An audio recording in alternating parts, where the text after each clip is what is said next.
My wife set me on fire while I was asleep in my old Nissan Frontier.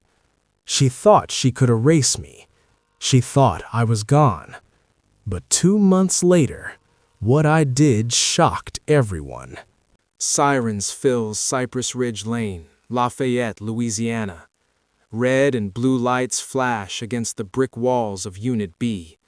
Smoke rolls up from what used to be Christopher's gray Nissan Frontier. Police tape stretches across the driveway. Neighbors gather along the sidewalk near Maple Bend Drive, phones out, voices low. Veronica sits on the curb, wrapped in a gray blanket an officer placed around her shoulders. She rocks slightly, crying, too loud. "Ma'am," the officer says, kneeling in front of her, "you saying your husband was inside the truck?" She nods fast. "He sleeps in there sometimes. We were arguing. He was upset." Across the street, behind the thick oak tree near 1134 Cypress Ridge Lane, Christopher stands still, hidden, watching. No one sees him. Not the officers, not the neighbors, not his wife, Veronica. She spoke again. "He's been depressed for months. He talked about feeling like a failure. Maybe he did this to himself. Depression makes people do things like that." Her cries filled the neighborhood. A firefighter climbs onto the blackened frame of the truck. Another kneels beside the driver's side. They speak quietly. Then one of them freezes. "Hold up," he calls. The area tightens. More firefighters gather near the cab. The officer looks toward them. "What you got?" The firefighter steps back slowly. There are remains inside. Silence falls over Cypress Ridge Lane. Veronica's crying stops. "What?" she whispers. The firefighter removes his helmet. "Badly burned," he says. "Driver's seat area." The officer turns back to Veronica. "You're certain he was inside?" Her face drains of color. "Yes," she says, barely breathing. "He was in there." Behind the oak tree, Christopher does not move. His jaw tightens slightly, but his eyes remain steady. A stretcher rolls closer. A black bag is unfolded. Neighbors step back. No one speaks now. The fire marshal kneels beside the burn trail on the concrete. He studies the straight line of melted fuel from the driveway to the tire. He takes photos, careful, measured. Then he looks at the gas can near the mailbox, deliberate. The firefighters work in silence. They remove what is left from the driver's seat, place it into a bag, zip it closed. The sound cuts through the air. Veronica breaks down again, sobbing. "Chris was such a good husband," she stumbles. Behind the oak tree, Christopher exhales slowly. He watches them load the bag into the coroner's van, watches the back doors shut, watches the truck being lifted onto a flatbed, metal twisted, windows gone, everything erased. A neighbor near Johnston Street shakes his head. "Man didn't deserve that." Another mutters, "That's what happens when a house falls apart." Christopher absorbs every word, every judgment, every assumption. The officer stands and addresses the small crowd. "We are treating this as a fatal vehicle fire, pending official identification." Fatal? The word spreads quickly. Veronica collapses forward, crying into the blanket. Her friend, Tasha, wraps an arm around her. "It's okay, baby. You're still young. You find someone else," Tasha says, rubbing her back like this is already over. The patrol cars begin clearing the street. The tape remains. Smoke still rises faintly above Cypress Ridge Lane. Christopher steps deeper into the shadow of the oak tree. No one notices. No one searches for him. Because as far as Louisiana police are concerned, Christopher Thomas is dead. Veronica lifts her head as the coroner's van pulls away toward downtown Lafayette. Her face is wet. But beneath the tears, something shifts. Relief. Just for a second. Small. Hidden. Christopher sees it. That moment is all he needed. The truck is gone. The body is gone. The street slowly returns to quiet. Kids are pulled inside by parents. Phones light up with messages. News travels fast through River Ranch and down Johnston Street. Behind the tree, Christopher checks his watch. 4:47 p.m. He pulls his phone from his pocket. One missed call. He silences it. Because this is no longer about a fight. This is no longer about embarrassment. This is about exposure. And now she believes she succeeded. As the last emergency vehicle turns off Cypress Ridge Lane, Veronica whispers through tears, "Victory at last. He's really gone." Across the street, unseen, Christopher watches his own death leave the neighborhood, and he does not blink. If this is your first time here, take a second to like, subscribe, and tell me where you're tuning in from. Because before Veronica tried to erase her husband on Cypress Ridge Lane, there was a time Christopher was the only man she ever prayed for. Father God, bless this union. The sanctuary at Faith Revival Church on Moss Street is quiet. Sunlight cuts through the stained glass windows. Christopher stands at the altar in a simple gray suit. No designer label, no shine. Veronica stands across from him in white. Soft smile, hands folded. She looks at him like he is already something.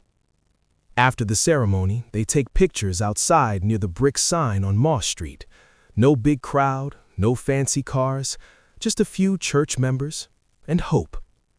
"You're going to build something big," she tells him later that afternoon, sitting on the church steps. He looks at her carefully. "You believe that?" "I do."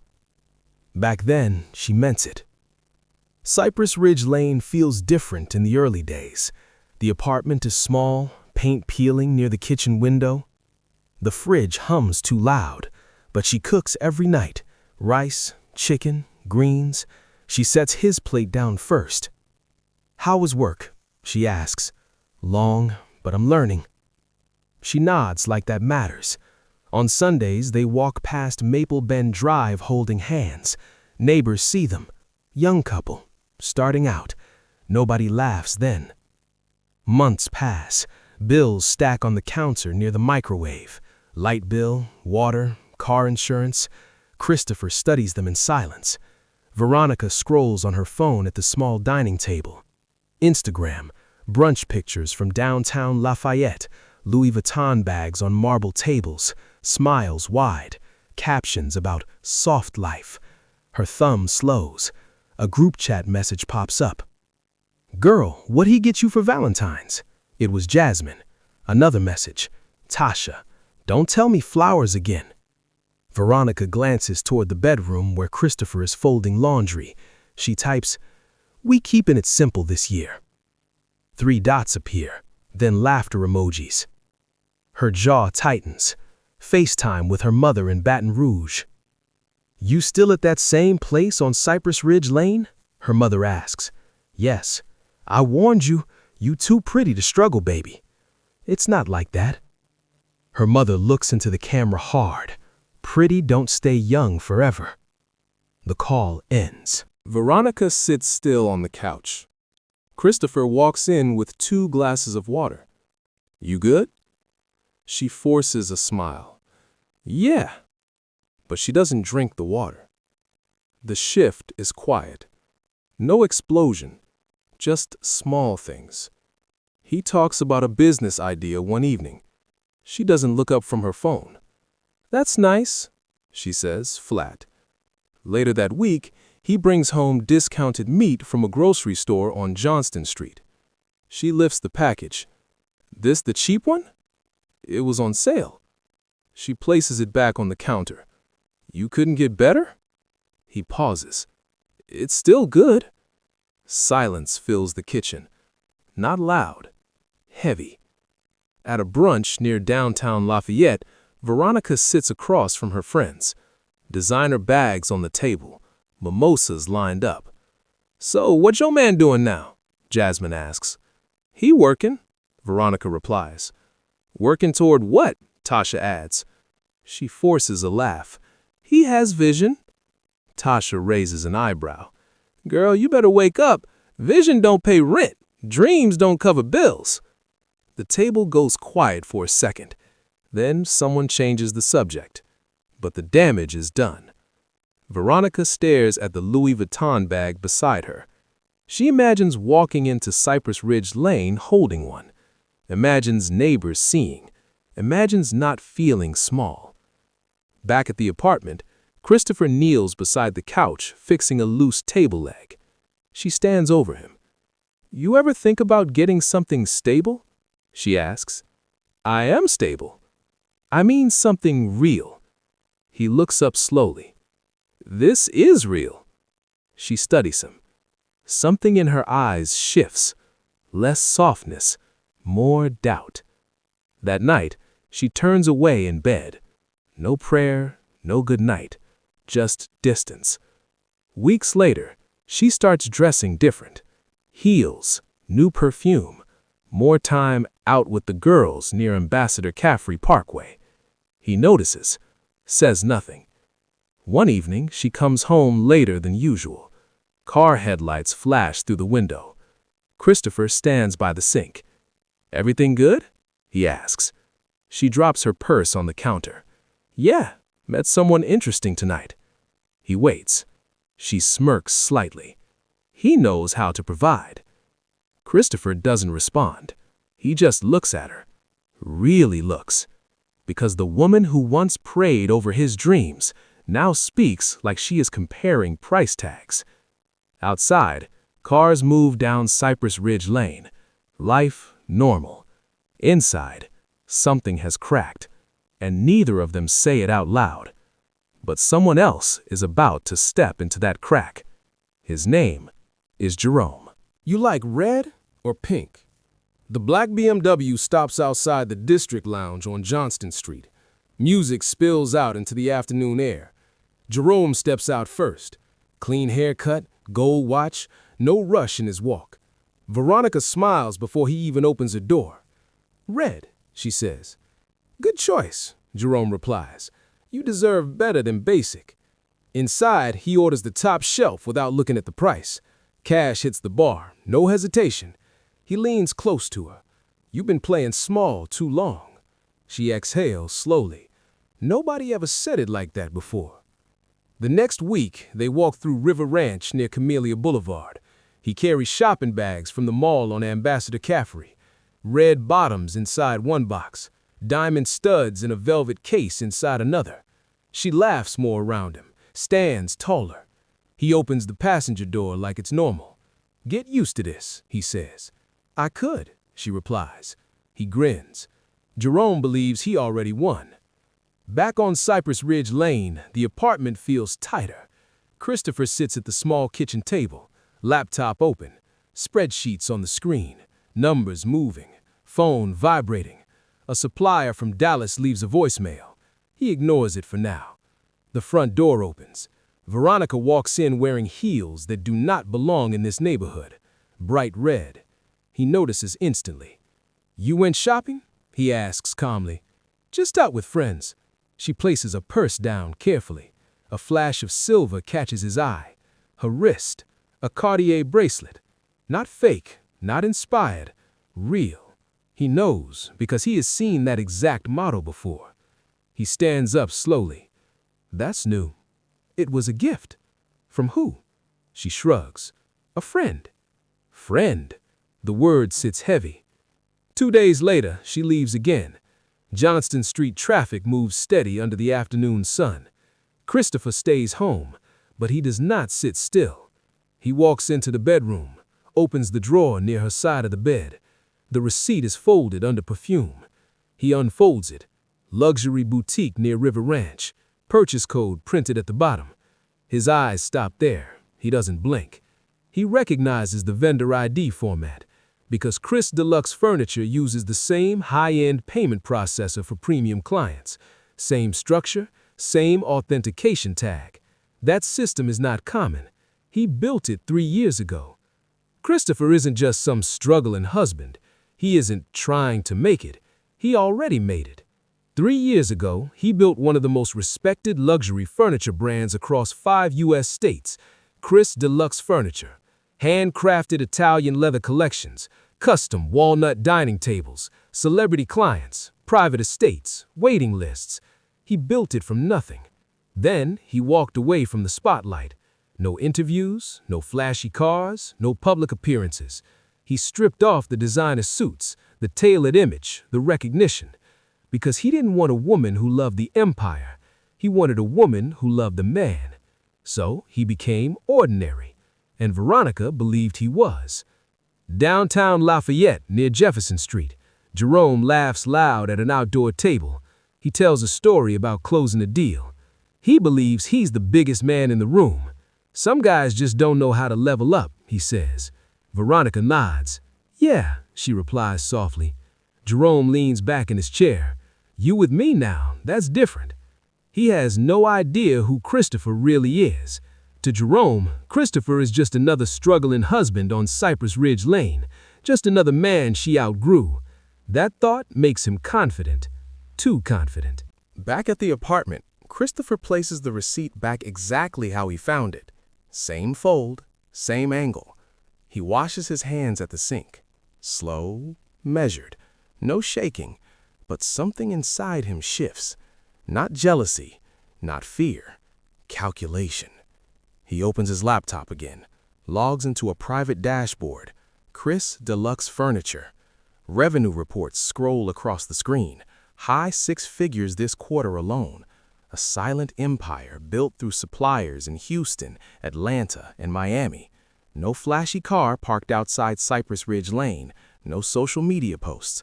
Just quiet growth. He scrolls down further. Vendor partnerships. One new corporate buyer. Name on file? J. Collins Enterprises. Jerome Collins. Christopher leans back in his chair. Eyes narrow slightly. The same Jerome? He clicks into the contract preview. Pending final approval. Delivery scheduled next week. Luxury custom pieces. Large order.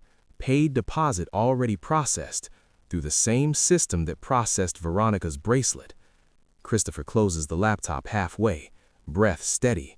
Outside, kids ride bikes down Cypress Ridge Lane. Normal afternoon. Inside, power begins to tilt. Jerome thinks he is the provider. Jerome thinks he is upgrading Veronica's life. Jerome does not know he just wired a large deposit directly into Christopher's company, and he definitely does not know who sits behind the approval screen. Christopher opens the laptop again, cursor hovering over one button. Approve order. His finger rests there, not pressing yet, because timing is everything. And next week, when Jerome walks into that showroom expecting to meet the owner of Chris Deluxe Furniture, he is going to meet her husband. Run it again. The boardroom at 48 Wall Street is silent. Glass walls, long oak table, screens lit up. It's 9 a.m. in Lower Manhattan. Christopher stands at the head of the table in a charcoal suit. No hesitation in his posture. No trace of Cypress Ridge Lane on him. An executive from compliance clears his throat. We traced the irregular transfers to the Houston satellite branch. A screen changes. Chris Deluxe Furniture logo fills the wall. Revenue charts. Then a red column. Missing funds. Another executive speaks. The corporate card activity spiked over the last 60 days. Christopher does not sit. Amount? High 6 figures, spread across vendors in Texas and Louisiana. The room shifts. An assistant taps the remote. Security footage appears. Clear daylight. Luxury boutique near River Ranch. Jerome stands at the counter. He laughs with the sales associate. Corporate card in hand. Moments later, he steps outside. Veronica waits near the curb. He hands her a shopping bag, red sole visible when she lifts it. Another clip. Jewelry store on Ambassador Caffrey Parkway. Diamond studs placed into a small white box. Corporate authorization code used. Christopher's jaw tightens for half a second. No one notices. The CFO leans forward. Jerome Collins is Regional Operations Manager for Houston. He has access to vendor accounts and partial approval rights. Christopher nods once. Full access? No, limited. But enough to move money quietly, Christopher says. The room goes still. An executive from legal slides a folder across the table. We also found personal transfers disguised as furniture deposits. On the screen, a pending order appears. J. Collins Enterprises. Delivery scheduled in Lafayette. Custom luxury pieces. Deposit already cleared. Christopher finally sits down. He folds his hands. In this room, he is not the quiet husband from Cypress Ridge Lane. He is the founder, the majority owner, the reason the company exists. Christopher looks at the footage again. Jerome smiling, confident, certain he is untouchable. He thinks the company is just a job. He thinks no one is watching. Christopher speaks calmly. Freeze his access. The IT director moves fast, keys clicking. Access revoked, corporate card deactivated. Notify Houston HR, internal audit effective immediately. Yes, sir. No raised voice, no drama, just control. Back in Lafayette, afternoon traffic moves steady down Johnston Street. Jerome walks out of a commercial property near the oil center, phone to his ear. "Yeah, I got the furniture deal locked," he says. "Owner in New York doesn't even know my name." He laughs, confidence heavy in his tone. Inside his pocket, his phone vibrates again. He ignores it. Across town on Cypress Ridge Lane, Veronica stands in front of the mirror, Cartier bracelet on wrist, red bottoms on the floor near the bed. She scrolls through social media, friends reacting to her latest photo. She smiles at the attention. Christopher enters quietly, back from the airport. She does not know he was in New York. "You went somewhere?" she asks without looking at him. "Work trip," he replies. "Must be nice," she says. He studies her for a moment. She still sees him as the man folding laundry in that small apartment, still thinks he is chasing potential, still thinks Jerome is the upgrade. His phone lights up. Message from the CFO. Houston branch alerted. Jerome attempting login. Access denied. Another message. He is calling corporate support repeatedly. Christopher locks the screen. Veronica turns around. "You okay?" she asks. "I'm fine." She steps closer. For a brief second, something in her face shows doubt, like she feels something shifting, but she pushes it down. Jerome's name flashes on her phone. She answers quickly. "Hey," she says softly. Pause. Her expression changes. "What do you mean it's not working?" Christopher watches her carefully. Jerome's voice is loud enough through the speaker for Christopher to hear frustration. "They locked my accounts. Some audit mess. I'll fix it." Veronica looks confused. "Audit?" Christopher steps toward the window. Sunlight fills the living room on Cypress Ridge Lane. Kids ride bikes outside. Normal day. Inside, everything tilts. Jerome's voice grows sharper through the phone. "I need to find out who signed off on this." Christopher turns slowly, eyes calm, because Jerome is about to find out exactly who did. And Veronica? She still has no idea who her husband really is. You want food? Earn it. The plate hits the table on Cypress Ridge Lane. Empty. No fork, no napkin. Christopher looks at it, then at Veronica. She stands near the stove, arms folded. "You serious?" he asks calmly. "I'm tired of carrying dead weight," she replies. Dead weight? The words land harder than the plate. Veronica does not cook anymore, not for him. Groceries sit in the fridge untouched. She orders food for herself from a spot on Johnston Street, leaves the bag on the counter, does not offer her husband anything. "You can figure it out," she says. One afternoon, he asks gently, "We good?" She laughs without humor. "Good? Christopher, look around. This is not good. She gestures at the small living room, the worn couch, the old blinds. The world is not fair to poor people, she adds, and I'm not staying poor. He absorbs it, does not argue. His silence makes her angrier. Later that day, at a brunch off Bluebonnet Boulevard in Baton Rouge, Veronica sits with Jasmine and Tasha again. Sunlight fills the patio, mimosas on the table. "He's still in that same apartment on Cypress Ridge?" Jasmine asks. "Yes. And you still there too?" Tasha adds. Veronica rolls her eyes. "For now." Tasha leans closer. "Girl, you wasting your prime." Jasmine nods. "You could be in River Ranch by now, or Dallas, or anywhere." Veronica sips her drink slowly. "I met someone who understands that." They all smile. "Jerome?" Jasmine asks. Veronica does not answer directly. She doesn't have to. Back in Lafayette, Christopher sits inside his old Nissan Frontier truck parked along the curb on Cypress Ridge Lane. Afternoon heat presses against the windshield. He watches the front door of his own apartment.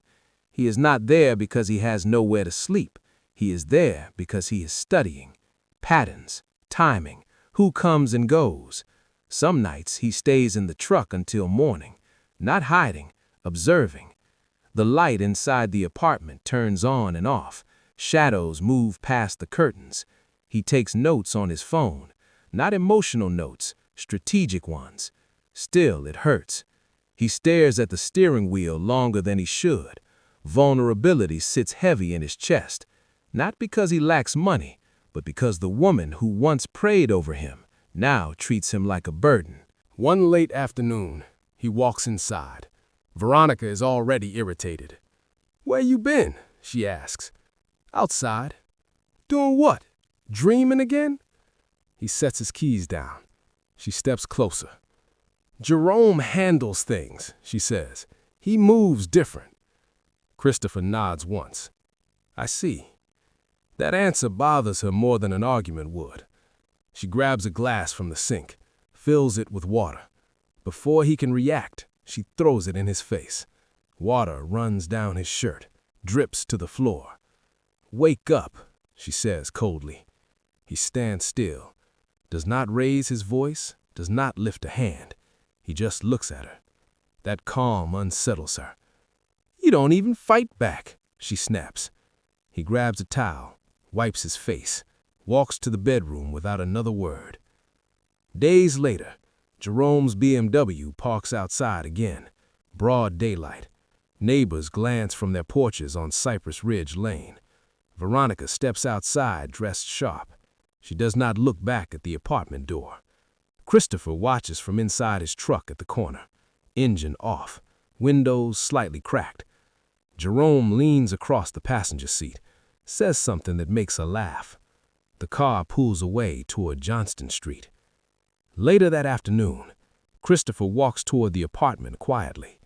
Halfway there, he hears Veronica on the phone. "Baby, I'm done playing nice," she says. "You filing?" Tasha asks. "Soon, but I need it clean." "Clean?" Christopher slows his steps. "You said Jerome got the resources?" "Yes," Veronica replies. "He said if Christopher just disappears from the picture, everything moves faster." Christopher's jaw tightens. Tasha laughs lightly. "So what's the plan?" There is a pause, a long one. Then Veronica speaks again. "I'm working on it." Christopher stands still on the sidewalk. Sunlight bright, birds moving across the power lines. Normal day, but something final just shifted. Because this is no longer just disrespect. It is strategy. And whatever working on it means, he just heard the beginning of it. If he dies, nobody splits anything. 2:17 p.m. The sun sits high over Cypress Ridge Lane. Heat presses down on the rooftops. Veronica stands on the small balcony outside the apartment. Tasha leans against the railing. They think Christopher is asleep in his truck at the curb. He is not. He is inside the small storage shed near the back lot. Door cracked just enough. Phone in his hand. recording. He hears every word. Tasha lets out a short laugh. You sure about that? Veronica folds her arms. Yes, no divorce, no court, no paperwork. Clean. Clean. That word again. Christopher closes his eyes for a second. His breathing stays steady. Tasha looks uneasy now. That's extreme. Veronica shrugs. He barely there anyway, sleeps in that truck half the time like he homeless. She shakes her head. I'm not splitting anything I didn't build. Christopher opens his eyes slowly. Not anger, anticipation, because they still believe he has nothing. Still believe there is nothing to split. An hour later, a car door slams on the street. Jerome's black BMW pulls up near the mailbox, broad daylight. Jerome steps out in sunglasses, relaxed, certain. He joins them on the balcony. Christopher shifts deeper inside the shed. He does not want to be seen. He wants clarity. Jerome's voice carries. You good? He asks Veronica. I will be, she replies. Tasha studies Jerome carefully. You serious about helping her move on? Jerome nods. I don't do halfway. Christopher hears confidence in that tone, the kind that comes from a man who thinks money solves everything. Jerome lowers his voice, but the words still drift down. If something happens, insurance handles the rest. Insurance? Christopher's fingers tighten around the phone, recording still running. Tasha stiffens. You talking crazy. Jerome laughs it off.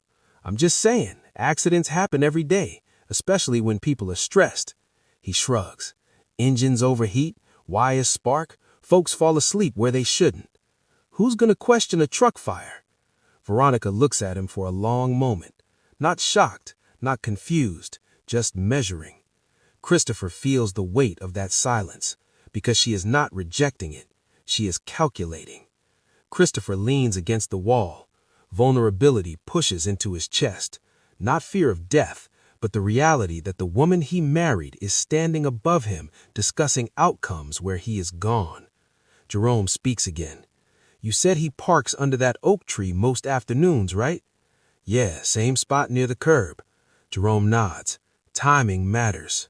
Christopher opens his eyes fully now. Everything is lining up. Not random, not emotional, planned. Tasha shifts uncomfortably. I don't want my name near none of that. Veronica responds quick. It won't be. Jerome adds, relax, nobody knows anything yet. The word lands heavy, because someone does know. The man inside the shed, recording, listening, waiting. After a few minutes, footsteps move toward the stairs. The balcony clears. The BMW engine starts again, drives off toward Ambassador Caffery Parkway. Tasha leaves in her own car. Silence returns to Cypress Ridge Lane. Christopher steps out of the shed slowly. Sunlight hits his face. He looks toward the oak tree near the curb. Same tree, same patch of grass. He checks the recording. Clear audio. Every word saved.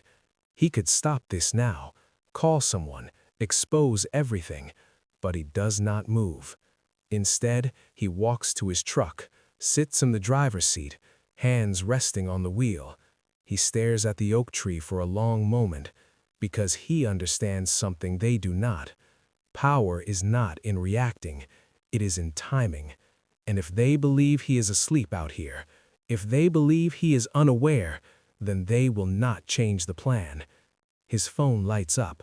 Calendar reminder. Tomorrow, 2 p.m. And this time, he will be ready.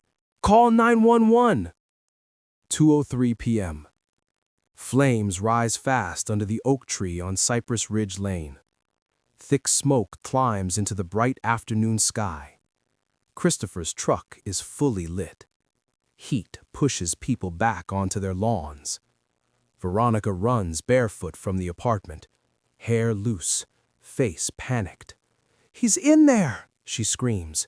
"Christopher, my husband!" Neighbors step outside. Mr. Landry from 2 houses down shields his eyes.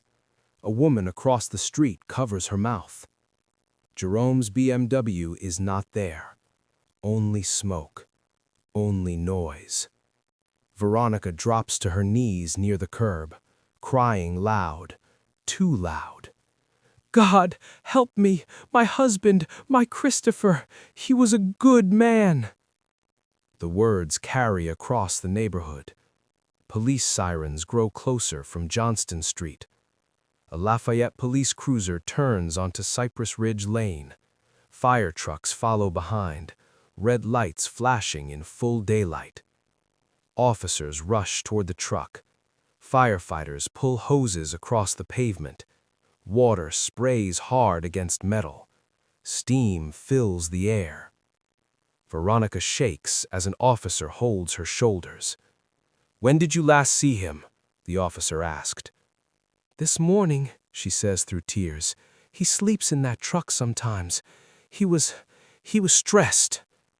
Stressed about what? Life, everything. Her voice cracks at the right moments. Perfectly placed. Across the street, neighbors nod quietly. "I always saw him sitting alone," someone says. "He looked defeated," another adds. Judgment spreads fast. It feels easier to believe he broke. Easier than questioning anything else. Behind the row of hedges near the back lot, Christopher stands still. Far enough to stay unseen, close enough to hear. Baseball cap low, different jacket, phone in his hand again, recording everything. His heart pounds, not from fear, from anticipation. He watches the narrative form in real time. Officer turns to officer. He was living out of the truck? Looks like it. Veronica presses her face into her hands. "I tried to help him. I begged him to get it together." Her performance is strong, even convincing. An ambulance pulls up, though no one expects a survivor. Firefighters finally step back. The old Nissan Frontier is ruined, blacked frame under the oak tree. An officer approaches Veronica again. "We'll need a statement downtown," he says gently. She nods. "I'll do whatever I can." Whatever she can. Christopher studies her. This is the woman who once prayed over his dreams on Moss Street. Now she buries him in broad daylight, without hesitation, without doubt. Across town, near Ambassador Caffery Parkway, Jerome checks his phone. Missed calls. News alert from a local Lafayette page. Vehicle fire on Cypress Ridge Lane. Possible fatality. He freezes for a second, then relaxes. Timing matters. His words from yesterday echo back. He looks around his office in the oil center. No one watching him. He exhales slowly. Back on Cypress Ridge Lane, a black bag is lifted briefly near the truck.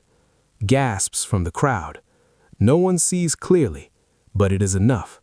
Enough to confirm the story people already accepted. He couldn't handle failing. The sentence repeats in small groups along the sidewalk. Veronica leans into a female officer. "I just wanted better for us," she says. Her bracelet catches the sun. Christopher notices that detail from his hidden spot. Even now, she wears it. He steps backward into deeper cover. This part is done. He pulls out a prepaid phone, sends one short message. It's live. No emotion in the text, no name attached. Within minutes, a black SUV moves slowly down Johnston Street, then turns away. Quiet, unnoticed. The fire dies down. Police tape goes up around the oak tree. Neighbors return inside with stories to tell. Veronica stands near the curb one last time, looking at the wreckage. Not crying now, just staring, calculating her next move. Christopher watches her for a final moment. Then he walks away through the back lot behind Cypress Ridge Lane.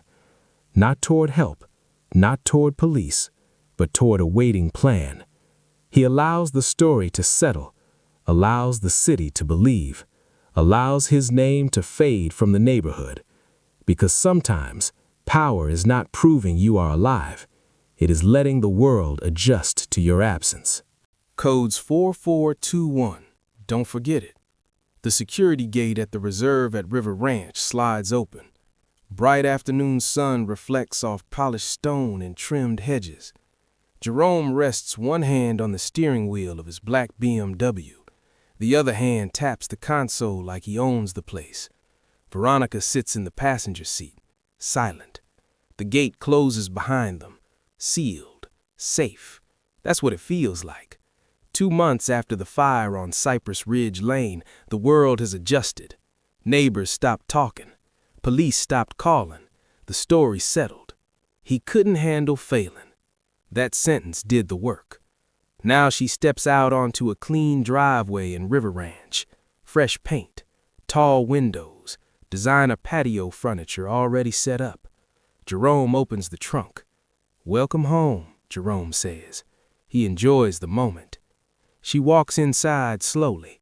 Marble counters, high ceilings, new couch still wrapped in plastic, a chandelier above the dining table. "This is what you deserved," Jerome tells her. She nods, touches the counter like it is proof she made the right choice.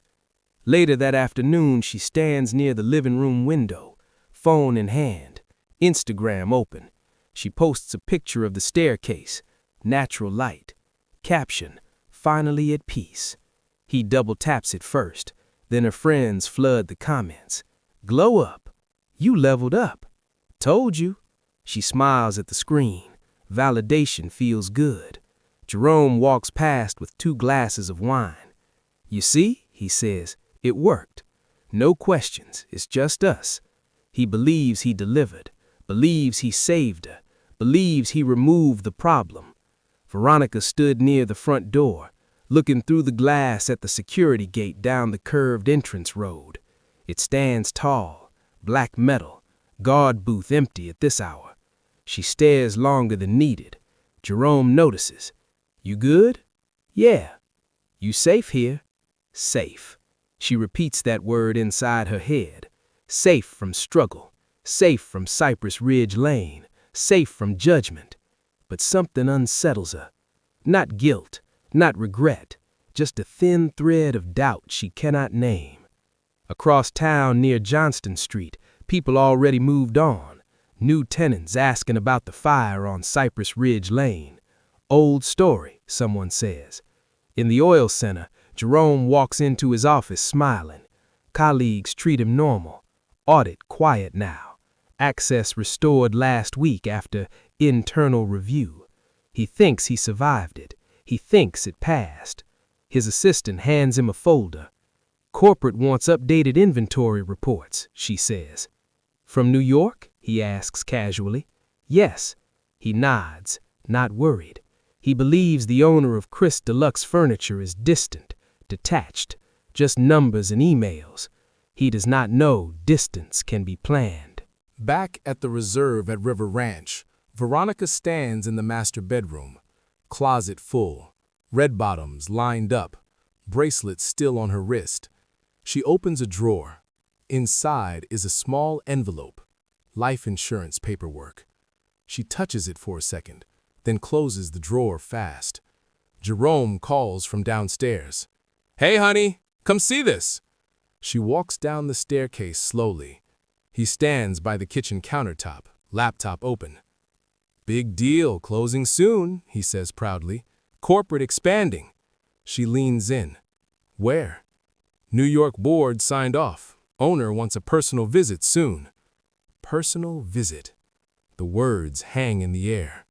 Jerome laughs. Probably some old guy who never leaves Manhattan. She forces a small smile. Outside, sunlight hits the security gate again. Still. Quiet. Then, 2 black SUVs turn onto the entrance road of the reserve at River Ranch. Slow. Tinted windows. They stop at the gate. Engine noise low but steady. The guard steps out of the booth this time. Looks serious. Veronica's smile fades. Jerome walks toward the window. "Expecting someone?" she asks. He shakes his head. The gate begins to open, and neither of them knows who is inside those SUVs. 2:38 p.m. 5 black Escalades roll through the gate at the reserve at River Ranch. Slow, precise. The guard steps back as the last one clears the entrance. Sunlight reflects off tinted windows. Jerome stands near the front window inside the house, confused at first, then annoyed. "What is this?" he mutters. Veronica moves closer behind him. Her heart starts to pound. Not fear, anticipation, the kind that feels like something unfinished is walking toward you. Car doors open in sync. Men in dark suits step out. Not loud, not rushed. Professional. One of them adjusts his jacket and walks straight toward the front door. Another stands near the driveway, scanning the property. Jerome squares his shoulders. "This gotta be corporate," he says, "probably over that audit mess." He opens the front door before they can knock. "Yes?" he asks sharply. The lead man holds up a badge. "Jerome Collins." "That's me." "We need you to step outside," the man said. "For what?" "Corporate investigation, misuse of company funds, fraud review." Jerome laughs lightly. "You serious?" "Yes, sir." 2 more men move closer. Veronica steps into the doorway now. "What's going on?" she asks. Jerome turns to her, forcing confidence. "Relax, it's nothing." The lead man signals. Metal handcuffs appear. Jerome's face changes. "This is excessive," he snaps. "Call New York, call the owner." One of the men replies calmly, "We already did." They turn him around. Cuffs click tight around his wrists. Veronica backs up slowly. "This is a mistake," she says. Jerome struggles slightly. "I didn't steal anything. It was business." The lead man looks at him evenly. Luxury purchases, personal transfers, insurance manipulation tied to a fatal incident on Cypress Ridge Lane. The air leaves Veronica's lungs. Fatal incident? Jerome freezes for half a second. "That has nothing to do with me," he says fast. The men guide him toward one of the Escalades. Veronica steps forward. "You can't just take him like this." Then, the rear door of the last Escalade opens. Polished black shoes touch the pavement. A charcoal suit follows, gold watch catching the sun. Christopher steps out slowly, alive, whole, calm. Veronica's knees almost give out. She grips the doorframe to stay upright. Jerome stops walking, turns his head, eyes wide. Confusion first, then recognition. "No way," Jerome breathes. Christopher walks forward at an even pace, not rushed, not angry, measured. He stops a few feet away from Jerome, close enough to see the panic forming. "Good afternoon," Christopher says evenly. Jerome shakes his head. You were dead?" Christopher finishes. Silence spreads across the driveway. Veronica's mouth opens, but no sound comes out. Christopher glances at her only briefly. No softness, no bitterness, just clarity. The investigator steps beside Christopher. "We clear, boss," he says respectfully. The word hits Veronica harder than anything else. Boss? Not Christopher, not the man from Cypress Ridge Lane. Jerome stares between them. "You set me up," he says. Christopher tilts his head slightly. "You moved company money without approval.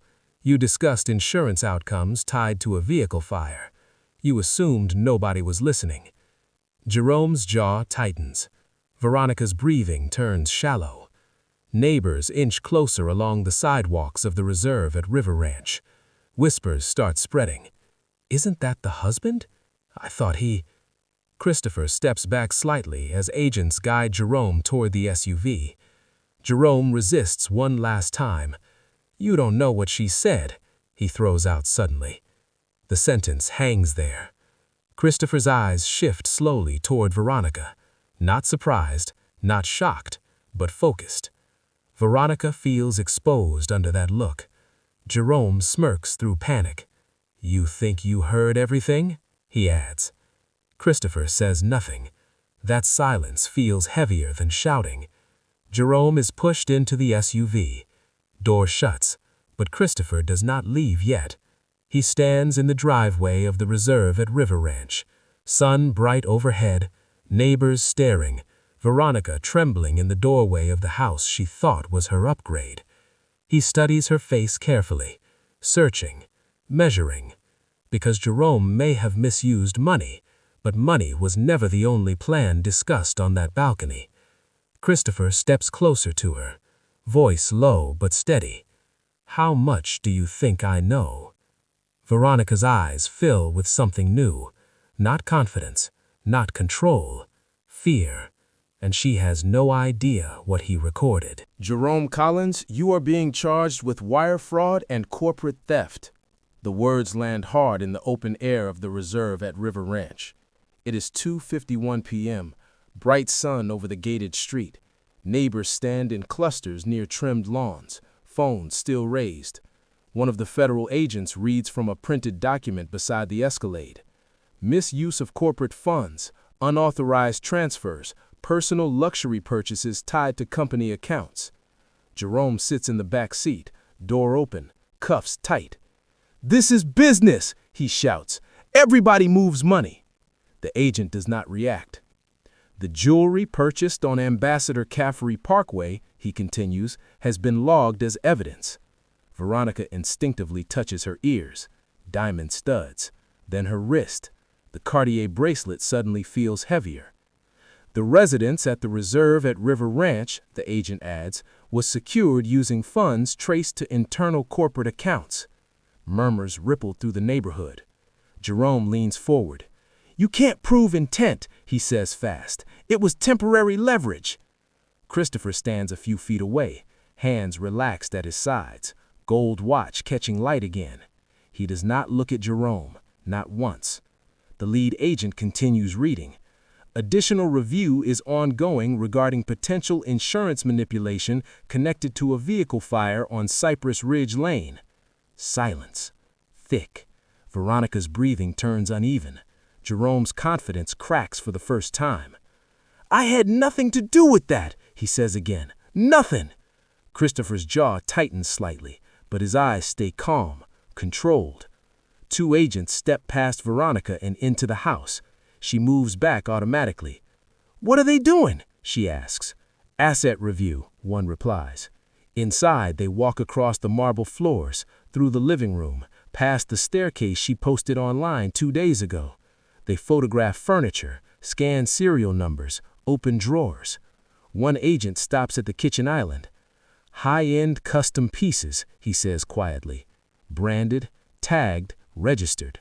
All from Chris Deluxe Furniture. All traceable." Jerome shakes his head hard.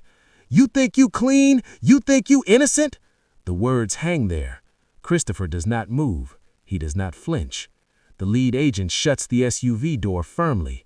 Jerome disappears behind tinted glass. Engines start. One by one, the Escalades pull away from the driveway of the reserve at River Ranch, leaving tire marks faint on clean pavement, leaving silence behind. Neighbors slowly retreat into their homes. Doors close. Curtains fall. The street empties. Only Christopher and Veronica remain in the driveway, the sun still high, still bright. The house behind her no longer feels like protection. It feels temporary. She steps toward him carefully. "You should have told me," she says under her breath. Her voice is not sharp now, not arrogant, small. He studies her face. "You didn't ask," he answers evenly. Tears gather in her eyes. "I thought you were poor," he finishes. She looks down. He steps past her into the house, walks through rooms filled with evidence, evidence of Jerome's fraud, evidence of her upgrade.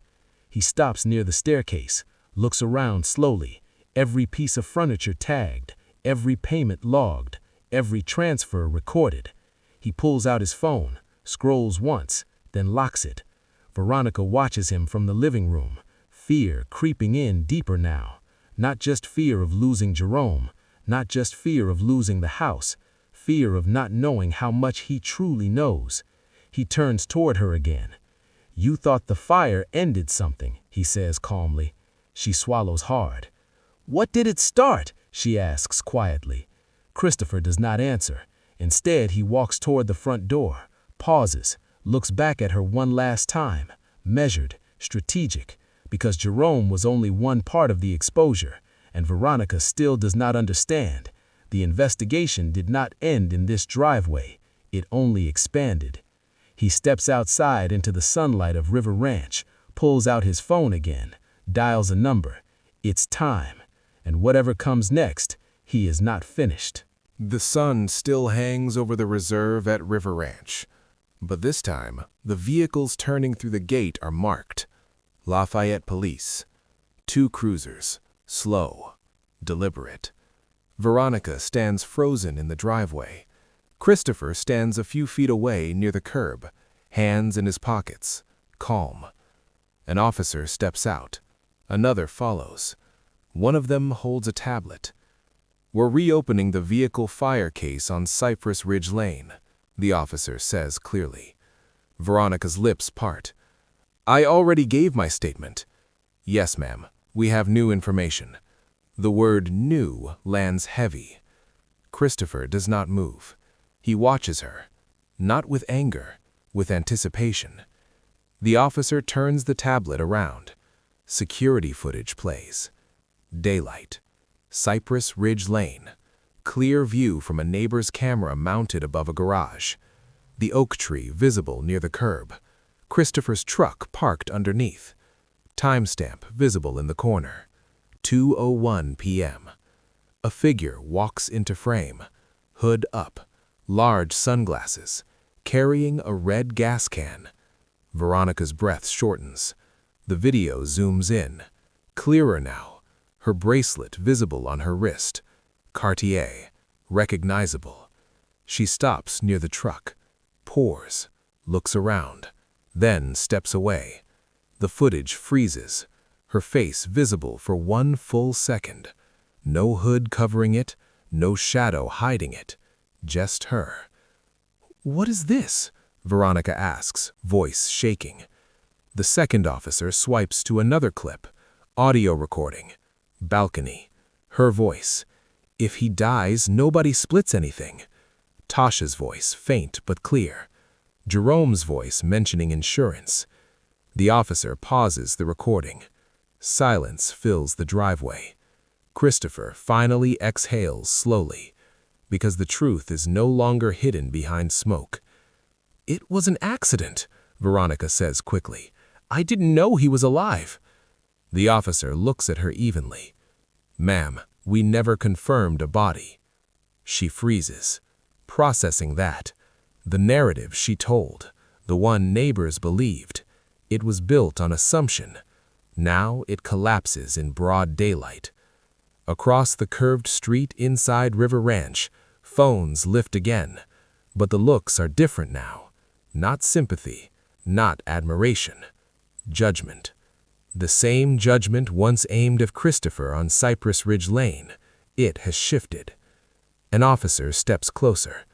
"You are being investigated for attempted homicide and insurance fraud conspiracy." Veronica's knees weaken. She grabs the edge of the open car door to stay upright. "I didn't mean—" "You poured accelerant on a vehicle you believed your husband was inside," the officer states calmly. Her eyes dart toward Christopher. He meets her gaze. No emotion in his face, only clarity. "You recorded it, him?" she asks softly. He does not answer. The officer reaches gently for her wrist. "Please turn around." The Cartier bracelet catches the sun one more time. Her trans tremble as they move behind her back. Click. The sound echoes in the quiet River Ranch street. Christopher steps forward slightly. The lead officer turns to him. "Mr. Christopher, we will need your formal statement on record." He nods once, measured, professional. Veronica's voice breaks. "You planned this," she says toward him. His eyes soften for the first time. Not with love, with disappointment. You planned something too, he replies quietly. She is guided toward the patrol car, head lowered. No more performance, no more balcony strategy, just consequences. Before the door closes, she looks at him one last time, tears on her face. Are you going to press charges? She asks. The question hangs in the warm afternoon air of the reserve at River Ranch. All rise. The room stands inside Lafayette Parish Court. Mid-morning light cuts through tall windows, dust floating in the beams. Wood benches packed. River Ranch neighbors fill 2 full rows. Some from the reserve at River Ranch, some from streets near Cypress Ridge Lane. Everyone watching. Veronica sits at the defense table. No designer heels now. No bright jewelry. Her hair pulled back tight. Hands folded. Shaking slightly. Jerome sits beside his attorney. Suit wrinkled. Eyes tired. No confidence left. Christopher sits alone on the opposite side. Dark suit. No expression. Still. The judge adjusts his glasses. Let's proceed. The prosecutor stands. We have video evidence from Cypress Ridge Lane. We have audio. We have financial records. He walks slowly across the front of the courtroom. Today, 2 co-defendants have agreed to testify. Murmurs rise from the benches. Tasha steps forward first. Veronica turns quickly. Shock spreads across her face. Tasha avoids eye contact. It was her idea, Tasha says, voice steady. She said if Christopher is gone, everything changes. The prosecutor nods. And Jerome? Tasha swallows. He didn't want to do it at first. She pushed it. Veronica shakes her head hard. That's not true. But her voice lacks force. Jerome stares forward, not defending her, not denying it. The prosecutor calls him next. Jerome stands slowly. He looks older today, smaller. My client has agreed to plead guilty to wire fraud and conspiracy, his attorney announces. Gasps ripple through the courtroom. Jerome clears his throat. I plead guilty. The words fall flat. Veronica turns toward him. You said we were in this together, she says under her breath. He does not look at her. The judge studies the paperwork. Mr. Jerome, you understand the consequences? Yes, Your Honor.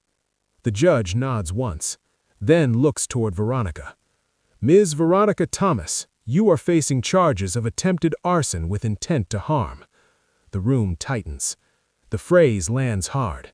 Attempted arson with intent. The judge continues. Video places you on Cypress Ridge Lane. Audio places motive in your own words. Veronica's attorney stands quickly. We request leniency. No prior record, emotional distress, marital conflict. The judge listens. Expression unreadable. Christopher remains still, hands resting calmly on the table. No reaction, no satisfaction, just presence. The prosecutor walks closer to the jury box. This was not panic, this was planning. He gestures toward Christopher without saying his name. A man nearly died. Silence spreads through Lafayette Parish Court. Veronica's breathing grows uneven. She glances at Christopher, searching for something. Anger, hate, anything. But he gives nothing. That hurts more. The judge leans back in his chair. This court takes intent seriously. He removes his glasses. However, final sentencing will consider victim impact. Every head turns. Christopher is the victim. The courtroom shifts. Power moves quietly across the room. The judge looks directly at him. Mr. Christopher Thomas, you may submit a statement before sentencing. Veronica's face drains of color. Because this is the moment. He can ask for the maximum. He can push for prison time. He can destroy her future in one paragraph. Jerome watches from his seat, almost curious now. Tasha looks down. Christopher stands slowly, all eyes on him. Even the judge waits. He walks to the podium, calm steps on polished floor. He places both hands on the wood, looks straight ahead. not at Veronica, not at Jerome. I lost my business reputation, he begins evenly. I lost trust in my own home. Veronica's eyes close briefly.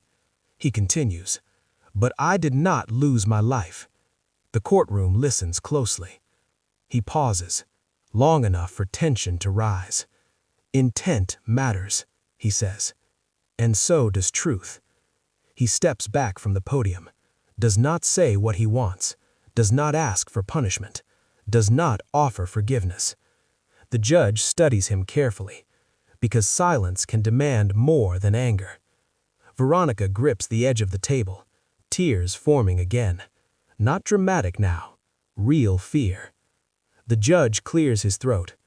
Sentencing will be scheduled after reviewing the victim's final written request. A new date will be set. A new decision will be made. Christopher walks back to his seat, controlled, steady. Veronica watches him like she no longer recognizes him, because now she understands something. He holds the final move, and no one in Lafayette Parish Court knows if he plans to end her story completely. You've been served. It happens at 11:18 a.m. Veronica stands outside a small cafe near River Ranch, sunglasses on, phone in hand. She looks thinner, drained. The process server hands her the envelope in front of outdoor tables filled with late-morning customers. People look up. Recognition spreads. She freezes. Christopher Thomas has filed for divorce in Lafayette Parish, the man says plainly. No emotion, just duty. He walks away toward his parked sedan. Traffic moves steady down Camellia Boulevard. Normal life continues. But for her, everything stops. She looks across the street. Christopher stands near his black SUV, parked clean along the curb. He is not hiding. He is not angry. He is simply present. She crosses toward him slowly, paper shaking in her hand. "You couldn't even tell me?" she asks. Her voice cracks. He studies her carefully. "I told you a lot," he says. "You just heard what you wanted." Wind pushes her hair back from her face. People at the cafe pretend not to watch, but they are watching. "You're doing this now? After court? After everything?" He nods once. "Yes." Silence stretches between them. "You're punishing me," she says. "No," he answers calmly. "I'm finishing something." She opens the envelope. Legal documents, property division, asset separation. The new house at the reserve at River Ranch listed for liquidation. Her stomach drops. "You're selling the house?" "It was never ours," he replies. "It was a lesson." Tears fill her eyes again. "You lied about being broke. You hid money. You tested me." He does not deny it. "I tested love without money," he says simply. The words land harder than yelling ever could. Her composure breaks. "You set me up to fail." He shakes his head slowly. "I removed comfort," he says. "You chose the rest." A long pause. "You embarrassed me," she says quietly. "You let everyone think you were nothing." He looks toward the direction of Cypress Ridge Lane, then back at her. "I needed to know who believed that." She grips the papers tighter. "You could have trusted me." He steps closer now, not aggressive, just steady. "I did," he says, "before River Ranch, before the upgrades, before Jerome." Her breath catches, because he said Jerome's name without anger, just fact. "You changed, not when I lost money, when you thought I did." The truth stings, sharp, clear. She shakes her head. "You think you're better than me now?" "No," he says. "I think I'm awake." She wipes her face quickly. "What about mercy?" she asks. "You didn't ask for prison time." "That wasn't mercy," he replies. She looks confused. It was patience. That word unsettles her more, because patience means he is still thinking, still planning, still deciding. "Is this it? You walk away and rebuild?" He studies her one more time, the woman from the balcony, from Cypress Ridge Lane. I already rebuilt, he says quietly. He steps back, opens his car door, pauses before getting inside. Then, without looking at her, never measure a man by what he lets you see. He gets in, engine starts, and this time, he drives away first. It's 1:05 p.m. in Buckhead. Cameras line the sidewalk outside the flagship showroom on Peachtree Road. A fresh glass front reflects the Atlanta skyline. Clean, sharp. New signage reads Chris Deluxe Furniture, Atlanta Flagship. Reporters adjust mics. Local bloggers hold up phones. A small crowd gathers near the entrance. Inside, the showroom floors shine under daylight pouring through tall windows. Modern sectionals, custom dining sets, handcrafted pieces staged with care. Christopher stands near the front doors, tailored navy suit, no flashy watch today, just steady hands clasped in front of him. An assistant nods. You're good. He steps forward as the ribbon is held tight across the entrance. Applause starts light, then grows. He cuts it clean. Cameras flash. No hesitation, no bitterness in his face, only calm focus. A reporter steps closer. Christopher, after everything in Lafayette and River Ranch, how does this feel? He smiles slightly, measured. It feels earned, he says. Another question comes fast. Did the scandal push you to expand to Atlanta? He shakes his head. Growth was always the plan. The crowd listens closely. Some recognize the story. Cypress Ridge Lane, Lafayette Parish Court, the reserve at River Ranch. They remember the headlines, but today feels different. He steps toward the mic stand set near the entrance. Traffic moves steady down Peachtree Road behind the media vans. Buckhead hums with lunch hour energy. This store is not about proving anyone wrong, he begins. His voice is even, clear. It's about building something strong before anyone claps for it. Silence settles over the small crowd. He scans the faces, young entrepreneurs, local business owners, curious neighbors from Buckhead. Build with someone who believes before the spotlight, he continues. Not after the upgrades, not after the attention. A few heads nod. Cameras stay locked on him. He is not angry. He is not defensive. He sounds elevated, grounded. A reporter raises her hand. Any comment on your pending divorce? The question lands heavy. He pauses, just long enough. My focus is legacy, he says calmly, not headlines. He steps back from the mic. The statement is short, controlled, no extra emotion. The assistant opens the showroom doors fully. Guests begin walking inside, smiling, admiring pieces, shaking his hand. One investor from Midtown Atlanta leans in close. We should talk expansion, he says. Christopher nods. We will. Outside, Peachtree Road traffic keeps flowing, normal, unbothered.